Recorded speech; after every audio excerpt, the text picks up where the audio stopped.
welcome to my channel. My name is Jade and today I'm going to be talking about all the books I read in April.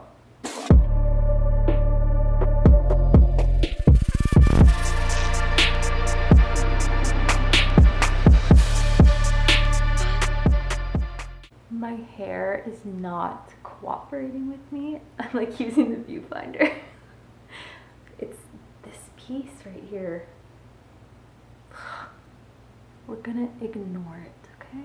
The first book that I finished in April is the third book in the CARAVAL series finale. This series is so good. It's so beautiful, and the third book was 5 stars. Since it is the third book in the series, I'm not gonna talk about like the plot or anything because it would spoil the other books, but I will just kind of talk about like the series a little bit. All of the books in the series were good. The second and the third are better than the first in my opinion. The first is still really good, but I think the second and the third are like so good. They are YA fantasy, very fast paced. There's like not a dull moment in these books.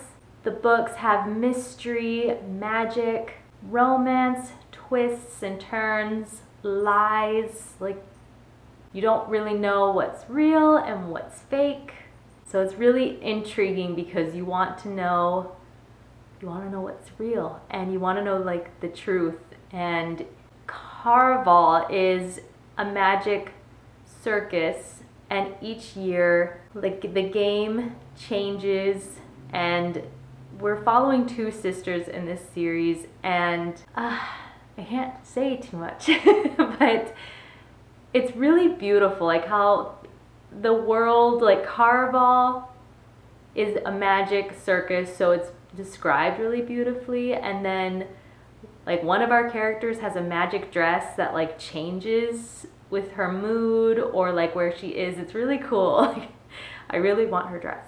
These are so easy to read. You breeze through these books, and I'm very excited to read the spin-off series because that series, the Once Upon a Broken Heart series, follows a character that I really liked in these books. I think everyone liked that character for them to make a spin-off version or a spin-off series. So I already bought it. It's on its way to me, and I can't wait. Now, okay, I am gonna wait a little bit. I want to miss the world a little bit before I dive into this world again. But I know I'm gonna get there really soon, and I know that that series was loved like this one, so I can't wait. But I definitely recommend this series. It's just so good, and it's so like they're just so easy to read, so it's nice. It's nice to like something so fast-paced. But I did give it 5 stars, and that was the first book that I read in April.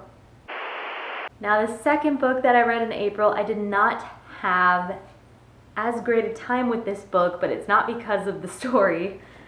I read Daughter of No Worlds by Carissa Broadbent. Now, I want to reread this book, like I am going to reread this book.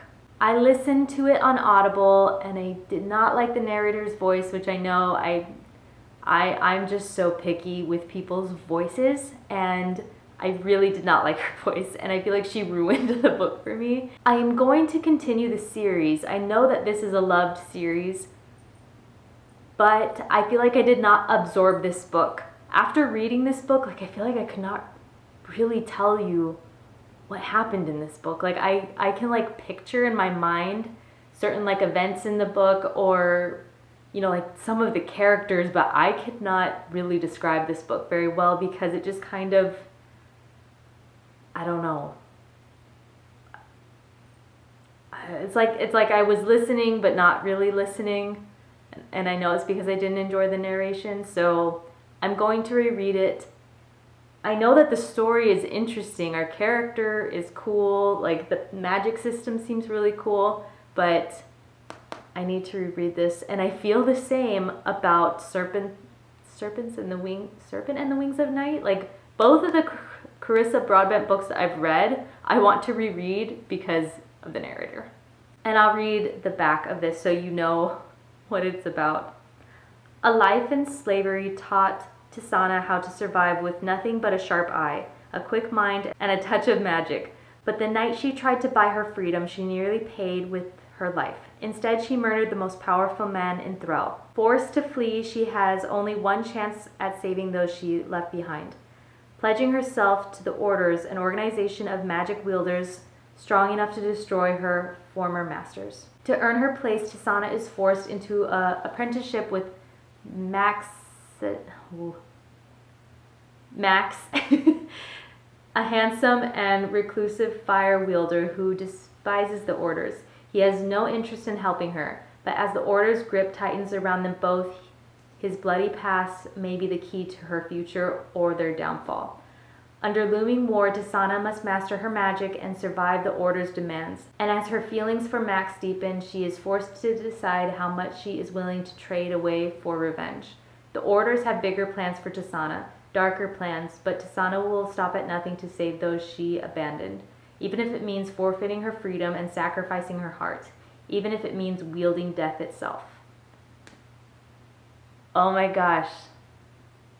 When I read that last line, I remembered the end of the book. Oh, that was so like deja vu, I guess. That was so weird. I'm telling you, I need to reread this book because I don't remember it, but that last line, I remember now. And I like that, like, the covers for her books are so pretty, but it's cool that, like, a part of her magic, she, like, makes these butterflies. I gave it 4 stars, but I'm curious if when I reread it, if I give it 5. But as of right now, it is a 4. And that's the second book I read in April. All right, the 3rd, 4th, and 5th book that I read is the FURYBORN trilogy. I read all of these in April. It was a journey. I did start and complete it in April. It became this goal of mine to start and finish it. I did not want to take this into the next month. I read so much.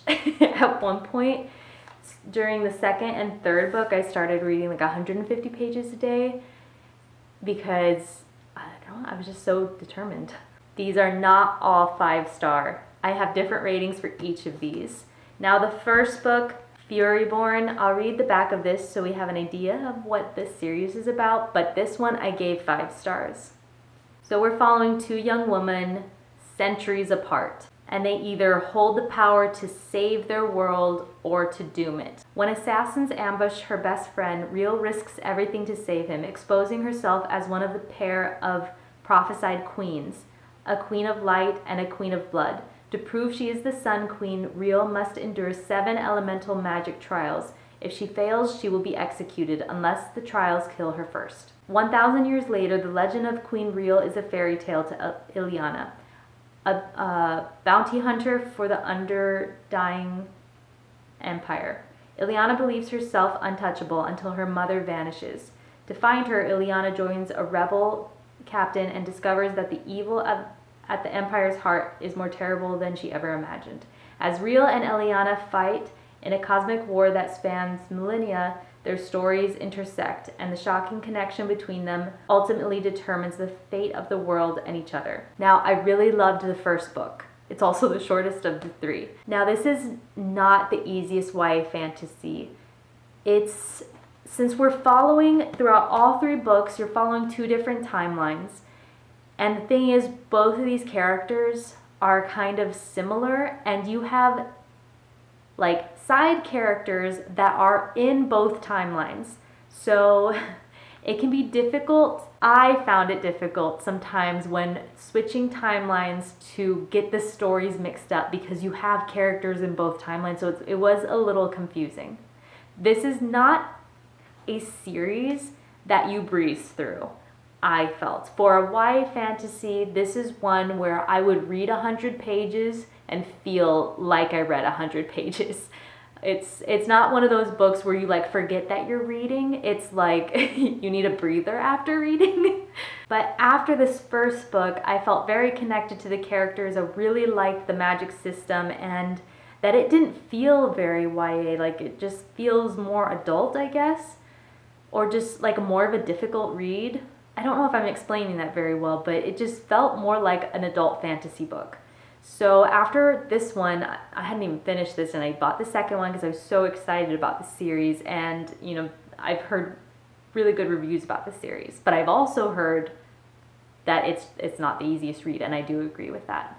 The second book is quite a bit thicker. This book is 600 pages. I believe the first one is 500.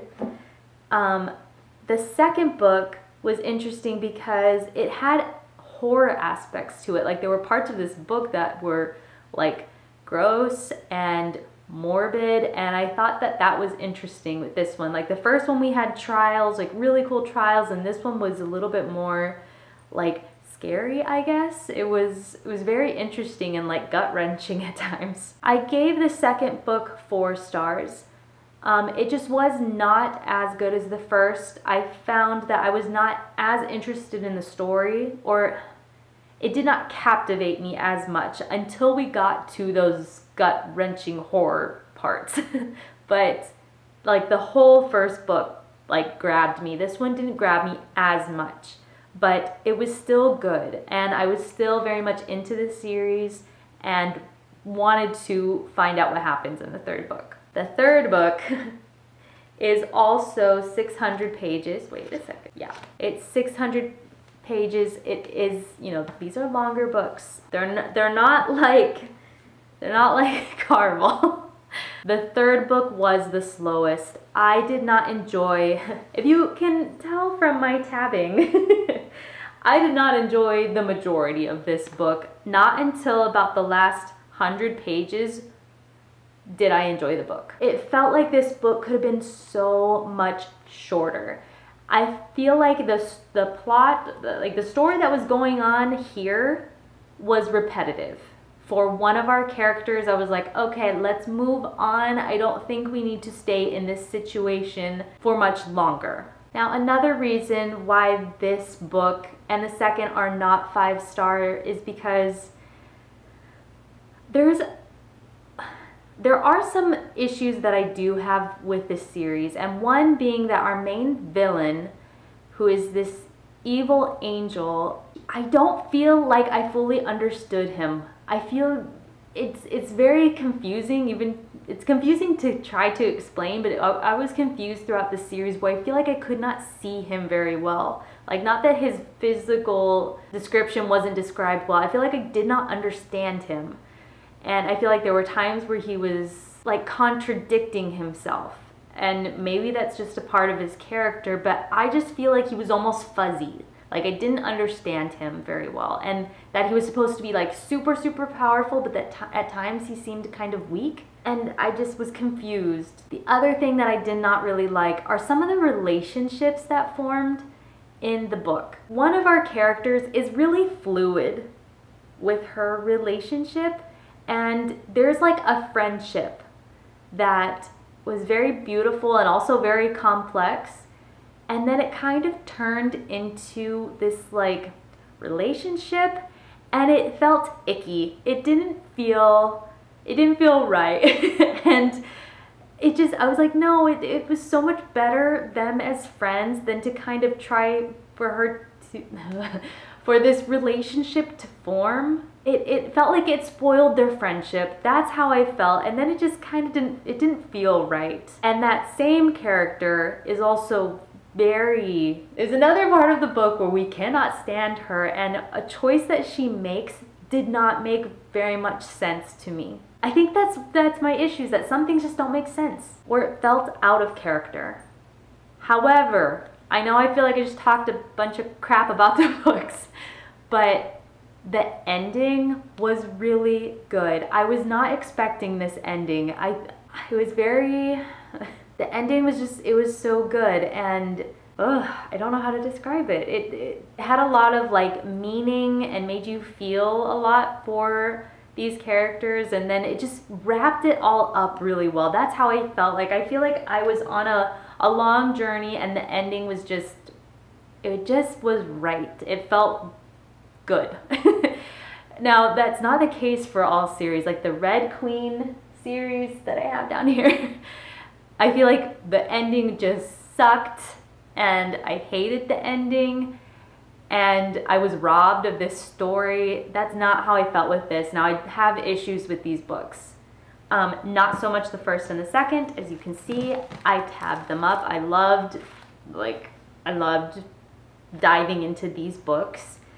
But I'm just glad that the series, it ended well. And I feel like if you are interested in this series, I would recommend it, but I would just go into it knowing that it's just not the easiest read. They are long. The story is intricate and at times confusing, but the magic is cool, like their powers are cool, and it's a good story. I don't think this is a series I would reread, but I do really love these books, and like, you know, you invest so much time into your books, and I put a lot of time into these books, and I really am happy to have them in my collection. So those are the next books I read.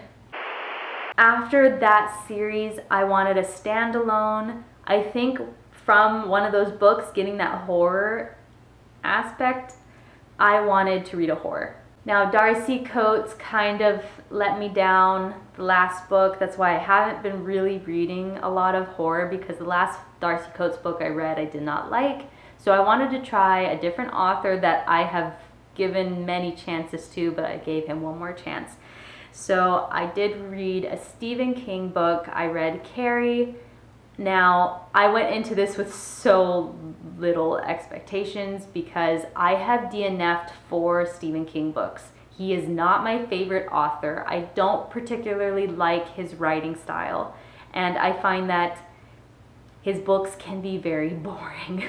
However, I really love movies and shows that have been created from his books, so I always have this like desire to read his books, like to read where the movies came from. I want to read the stories, the original story.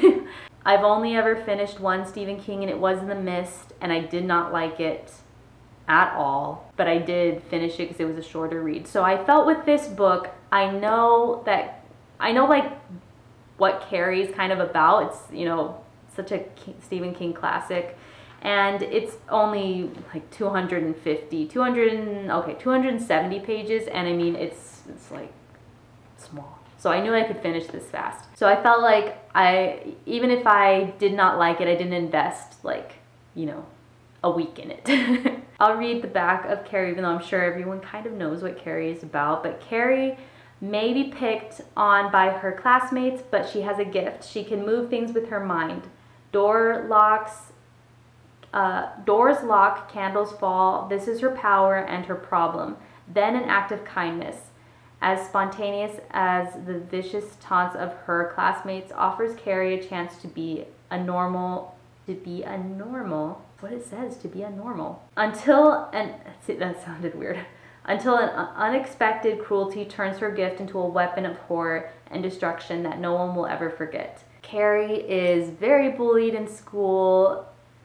At home, her mother is hyper-religious, will like lock her away in a cabinet for sinning. She has a tough life. It's a revenge story. She gets revenge on all of these people at the end. We feel very bad for Carrie. Now, this book, it's gross, but it's not scary. Like, that's kind of how I wasn't sure, like, not all Stephen King books are scary. It's like I know, like, I'm sure everyone knows that, but it kind of like clicked in my head that I was like, okay, this isn't scary. It's just, it is kind of gross. Some things that are like described are gross. It was good. I gave it 3 stars.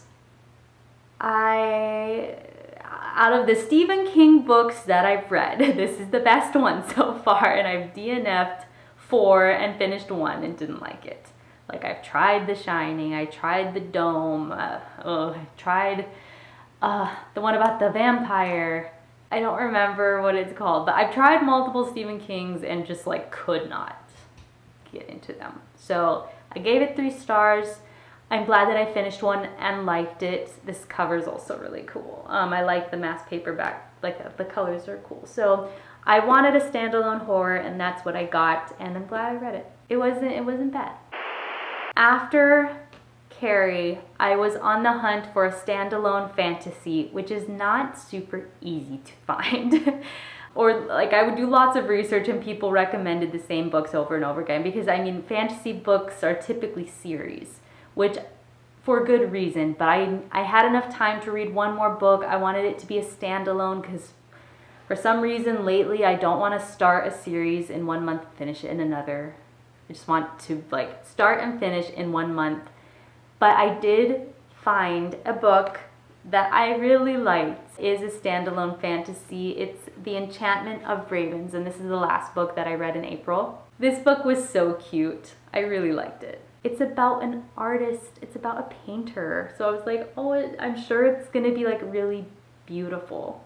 It was also funny. I don't read books that are funny, and this book made me laugh. It was, I don't know, it was weird. It was funny. Since our protagonist is an artist, throughout the book she's like describing the Fae world or describing her painting, stuff like that. And you know, it's an artist saying these things, so I found it very beautiful, which I really liked, being an artist myself. Now, this does not have the best plot. Like, it's kind of funny. Some things in the story I was like, that's not the best, you know.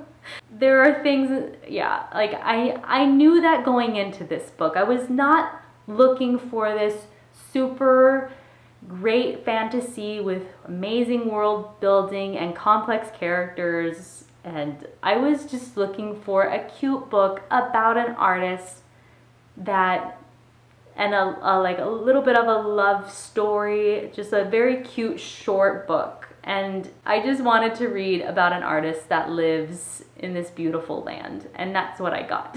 So I'll read the back of the book so you can understand. Every enchantment has a price. Isabel is a prodigy portrait artist with a dangerous set of clients, the immortal fairy folk.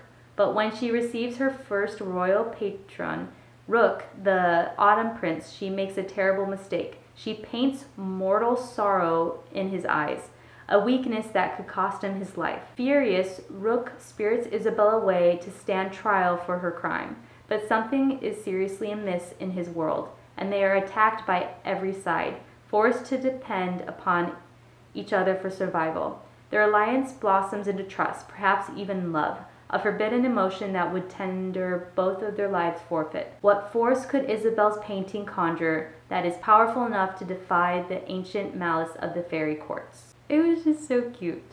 Even like the monsters that they fight in the book were described really pretty. Like, it was such a cute book, and I gave it 5 stars. It's also like such a pretty cover. This cover is so pretty. It's a very fast-paced story because obviously it's so short, but I really liked it. I would recommend.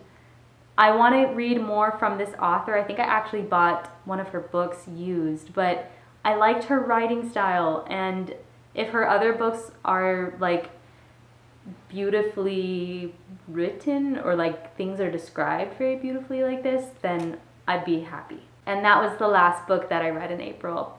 We ended the month really well. Here's my April stack. It was a heavier load this month. It's not the easiest reading month, and I enjoyed it. I had a lot of fun reading these books. I have not read as many books in May, but I have read a long book I'm really excited to talk about. But thank you so much for watching. I hope you enjoyed me talking about the books I read in April. It's way past my bedtime and I need to go to sleep because it's like 1:30 in the morning. Oh, it's 1:46. So, thanks for watching. Don't forget to like and subscribe, comment something below, and I'll see you in the next one. Bye.